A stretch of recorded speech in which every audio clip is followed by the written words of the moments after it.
Welcome everyone to the Dr. Ward Bond Show. And of course, as you can see, we got another very special guest with us today, none other than country superstar Carl Ray is with us today. I wish I had a hat so I could tip back to you there, Uh, Carl. Howdy, doctor. And ladies and gentlemen, a lot of you know that I just love music. You've seen a lot of our musical artists on the show, but Carl's got such an incredible story, and I want to kind of go through some of this because what is amazing is I live in Houston, Texas, and Carl, Ah, you were born and raised in Houston, Texas. What area of Houston were you born and raised in? yeah. So I grew up very young in the Third Ward area, and then later my parents moved out to South Park, um, closer to Hobby Airport out in that area. Okay. Oh But yeah. I graduated from Texas Southern University there in Houston, and I'm sure you know Texas Southern Oh University. yeah. Well, how about that? We got some Texas. We got double Texas boys on the show today. Hey man, look out! Hey, Look out! you know what? We could break out in a song of Ebony and Ivory. How about that? Come on, man! Come on, man! And I it'll don't want to go embarrass. gold too. I don't want to embarrass myself. No, you Uh, be fine. well, I want to ask you something because you know people think of Houston. They think of it being a kind of a country western town. We have one of the largest roadies around. But how did you yourself fall in love with country music? Well, I've been asked this a lot, and when I was a little kid, my mom used to take me to East Texas, small town called Mount Enterprise, Texas. I don't know if Ooh, you're familiar with Mount Enterprise, but you tiny. probably are. Well, my great grandfather lived there, and at the time he was a tap dancer, and he played blues guitar. And so I would sit on the porch at night and I would watch him, you know, and he'd sing some of the old country songs. And I didn't really think about it much. Fast forward my journey, I started playing in the local bands around Houston. And we had some major success. We opened up for people like the Spinners and BB King and some of the major artists. And we also had a deal working with Motown at one time. But my school teacher, school teacher, he said, Carl, I got somebody I want you guys to meet. And I said, okay, who is this guy? He said, his name is Johnny Nash. And I said, oh, Johnny Nash. He said, yeah, Johnny. I can see clearly now. Da, da, da, da, da. I said, yeah, Johnny. So he takes us over to Johnny's house one weekend with the idea of, with our little small group, of asking Johnny to start working with us. And Oh, excuse Johnny me. ultimately did that. And so one thing led to another. The group wasn't really working out the way we wanted it to, where he wanted it to. And he saw me just plucking on a guitar one day. And he said, well, Carl, he said, you should start learning more about songwriting. And he said, I'll teach you. And so Wow. Johnny gave me the keys to a studio. He said, here's a guitar, because I didn't have one. and Wow. uh, and so I played his guitar. He would help me write songs, and it was very organic. And I spent nights and weekends in that studio recording things. And he'd come out and he'd say, "Okay, change this, change that." And then all of a sudden, he said, "Listen, I think you got something here. I'm going to record a few of them." And he started recording some of those songs. And Wow. so I had a publishing deal at a young age. I just wasn't getting paid. The payment was the free studio, which cost Yeah. money, and the education, right? And to have a mentor Yeah. like Johnny Nash, it was incredible. And so as I began to write these songs, he said, "Man, your songs have great storylines, and you should really cultivate that." And that's what I did. And that's really how the journey began. And I must admit that when I first went to Nashville to start pitching some of these songs to publishers, I hear things like, not good enough. Work on that one a little more. And then they would play all these great country songs, one after the other. Yeah. And I really saw the difference in, you know, trying to write a country song and writing a country song. Wow. You're going to have a guest on your show, T. Graham Brown, who's one of my favorites, and he sings this song, turn wine into water, right? And I Yeah. sing that song periodically as well. But that is a great song. It's not very many chords, and a good country song has three chords and the truth. So Yeah. trying to get to that truth, is what I had to learn. And so I would write, and then every now and then someone would say, "Would you come out and play that song?" And I would, and they would pay me. And then they kept paying me, and I said, "Wow, man, I can write songs, play them, and get paid. I think I'll do that." I And it just saw, continued. it's funny because I saw Radney Foster, one of the best country songwriters there is out there, and he always made the comment he always loves mailbox money, which is the royalties that come into songwriters. And so, was that really? I mean, what was that like to you to go pick up the mail and wow, there's a check from one of your songs? Well, what Johnny did for me is he was very transparent, which is, and, I think about this stuff now. I didn't really think about it then as a young person, but he would literally show me checks that he would receive in the mail. And at that time, I think it was on a point system with ASCAP, 3 point system, or 4 point system, where they paid you quarterly or something. Right. But he would show me these checks, and these weren't small checks. Yeah. They were big checks, and he would often say, um, "Listen, all you need is one good song, one hit song." But he focused more on writing just a good song and hoping that it would become great. He Yeah. didn't really try to write hit songs. He tried to write great songs, and so that's how I approach it. Not to try and write a hit song per se, but to Yeah. write a song that can really impact, change lives, maybe inspire somebody to make it a one more day. Yeah. Well, So you feel it in your heart. I've heard other songwriters and other artists say when they write the song, they just know. They know yeah, that there's something special about it. A lot of yes. people, one of the biggest things that I do not like about streaming is people picking out one song. I like the days when you went to the record store and you bought the album, Oh, you took it home ooh. and you listened it from song one to the last song till that needle hit that paper circle. That's what it was like. Of course, I knew what 8 tracks were, cassettes and CDs, but even Oh yeah. during that time, you wanted to hear all the songs because if the album was new, you didn't know what the other songs were. They going to be hits or were they just Oh going to be yeah. the filler songs? Yeah. You didn't know. You didn't No. know, right? You didn't know. You just loved the artist. You bought the record, and because you bought it, you listened to everything, right? That's You right. just Oh, couldn't buy one. Couldn't buy one. that's it. Well, let me ask you this because, you know, the late Johnny Nash, and let me ask you that right now.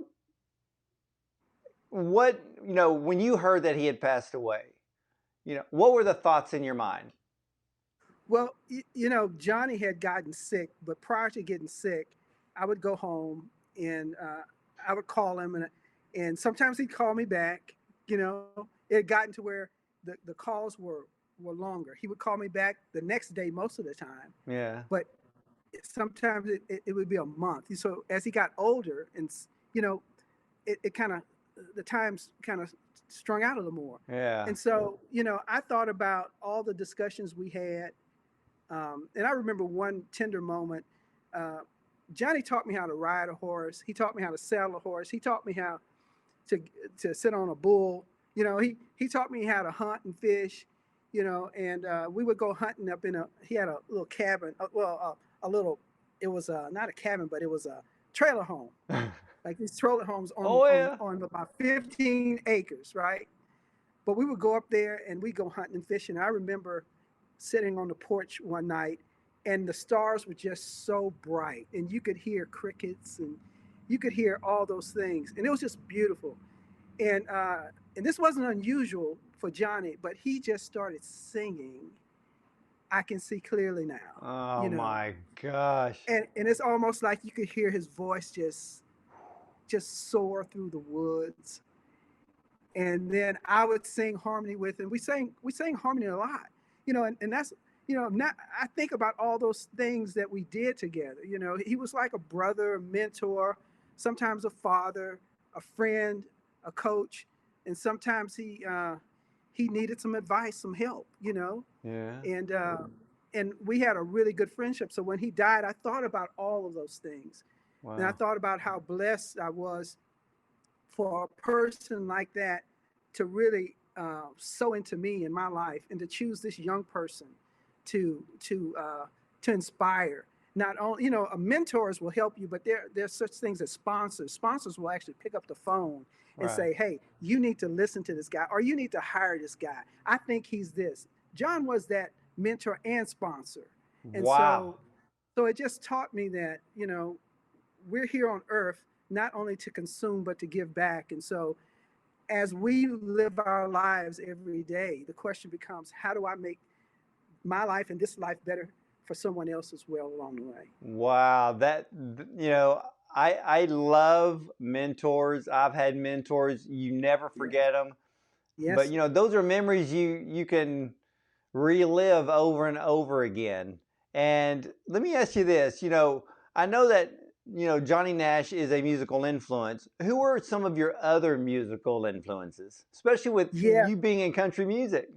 Yeah. So because I'm a tenor, I always, I used to hear all the baritones and all the heavy bass guys. I said, oh yeah, that's really cool. Love them all. But I want a tenor. So I fell in love with Vince Gill. Oh Right. yeah. Oh, I mean, Vince Gill, I mean, I don't know. Vince Gill's just Vince. Yeah. And then you've got Ricky Skaggs, you got Phil Vassar. I love Brian White, who was a younger singer years ago. Oh, I And remember Brian White. Brian, and so I fell in love with the tenors because I was a tenor, and I just felt like there wasn't a lot of space on radio for tenors, but they were really great artists. Oh But yeah. I love Garth Brooks. Who doesn't love Garth, right? Yeah. Willie Nelson. Oh, Keith Whitley. Oh yeah. Don't close your eyes. You Oh know, yeah. oh man, Merle Haggard. And one of my favorite singers is a friend of mine, Joe Nichols. Oh And yeah, Joe Nichols, that's right. Joe, I love Joe. So there are so many great artists out there. I just love the music. I Yeah. just love I just love the music, and I love the songwriters. So I love going to the Bluebird in Nashville and all the small pockets where you can hear great songwriters, because those songwriters really come up with the idea. And of course the stars get to make them big and all the Oh money gets yeah. behind them. But those songwriters, man, I ah, know. That so that I'm a that's fan where of it's the song. at. Oh, I'm a fan of the songwriter. I'm a fan of the songwriter. And it's funny because uh, my wife has always been deep into music, and it was always the songwriters that she would bring up, or and it's funny because both my son and daughter have kind of followed that path. So if we're listening to a song, oh hey, did you know so and so wrote that song? And you're like, what? And so you kind of get a history lesson when it Yeah, comes and to that's what I songs. felt. That's why I fell in love with country music, because when I would go to Nashville, there was this network of writers, and they got together and wrote all day, almost like going to work. And, Yeah. so they'd hook up with different people, and it was just a great experience. And then when I got involved with Fanfare, it's now called the CMA Festival, but when I started going, it was called I Fanfare. remember Fanfare. Fanfare, you Oh remember that? yeah. And so I got a chance to listen to some of the fans, to see and touch the music, and to become part of that. And it just continued. It just continued. So I Oh. fell in love with it. Well, you came out with an album in 2017 called Coming Home with some of the Yes. most well-known iconic gospel songs. Old Rugged Cross. Oh my gosh. Yeah, man. And I was listening to Coming Home earlier today preparing for all my interviews. And how did you sit down and think, which songs to choose for that Well, album? that's a great question, because when I started thinking about coming home and bluegrass, right?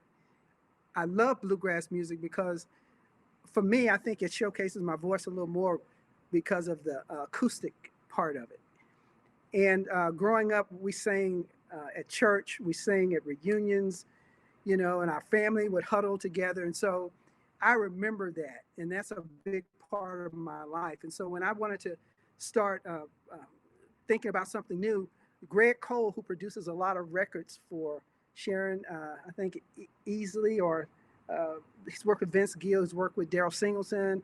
He said, "Man, you've been playing with this bluegrass too long. Why don't you do a bluegrass record?" And I said, "Well, you know what? Let's do it." And so as I sat down, the first song on the album is one called "The Lord Would Make a Way," Yeah. and it has my mother on there. And my mother actually, she was healed of cervical cancer, Woo. and so she begins the song giving her testimony, and then I come in and add "The Lord Will Make a Way." And so I just started thinking about those songs that really impacted me. Coming Home was one about my journey through life and just coming back to what I know God wants for me, and He wants for us all, whether we believe it or not. Oh, hey, I that's simply right. believe, yeah. Yeah. So Well, that's a conversation for another day, but that's well, how it well, happened. yeah. You know, and music is so powerful.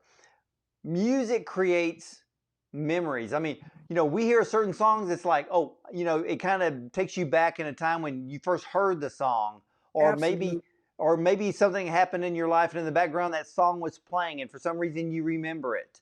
Um, absolutely. and I think music is so powerful that even music today, for a lot of people, music is healing. And that's where you really kind of stepped into that area, because you have just released a brand new song, I Stand With My Country. Woo! And I think that's, and ladies and gentlemen, you got to listen to this song. Well, actually, you're going to get to listen to it because Carl Ray's going to sing it for us today. But that song is, every lyric is so true with what we're Yeah. going through right now. Yeah, and so when I began writing that song, by the way, I wrote that song with a good pal of mine, Jack White, and Jack, he's written for Charlie Pride, Neil McCoy, some big songs. And when I started writing that song, I was going through so much, emotionally, because there was a lot of social unrest with George Floyd and some other things, but I know a lot of people across the aisle, white, black, green, and I know how good these people are, and everybody is not evil and mean and vicious. Yeah. And so as I dealt with my emotions, I called Jack. I said, Jack, I need you to help me write this song because I just want to make sure I stay humble. I keep it in good taste, and it's all about love and respect, and about really challenging us to really release some of the hatred and to have some more civility. And as even today, as we go through all of the election aftermath, and people are still dealing with whether or not my side is going to win or whatever, you know, at some point, somebody's going to call the guy who's going to run our country.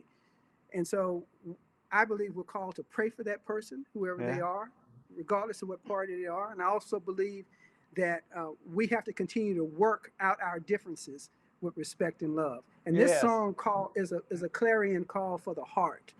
It says, regardless to who's in power, pray for them. Regardless to what you believe or what you don't believe, let's hug, let's love each other. Let's talk it out instead of fighting it out. I So love I that. stand with this country. I stand with the part of this country that represents the good. I don't believe on putting a knee on the neck, but I don't believe in hating police and killing police or breaking into our businesses and burning them down. I believe that if we have differences, we got to find a way to work those out. Peaceful protest, become a citizen, and become part of the legal system, join the government, do your part. Yeah. Because even when you vote for the guy that you want to win, the parties are none of the parties are perfect. They're all part of the same bird, but Yeah. you have to get involved to now say, okay, I don't agree with this part of my party. How can I bring change or encourage someone to make a different approach to this problem? I So completely agree, Carl, because of the fact that we can't sit around and expect someone to make it all rosy and great. We all have No. a part to play. You know, even the Bible says we all are a piece of the puzzle. You know, Come there's on, the brother. eye, there's the ear, there's the arm, there's the Come on, toe. brother. You know, we all have a part to play, and we need to do that part.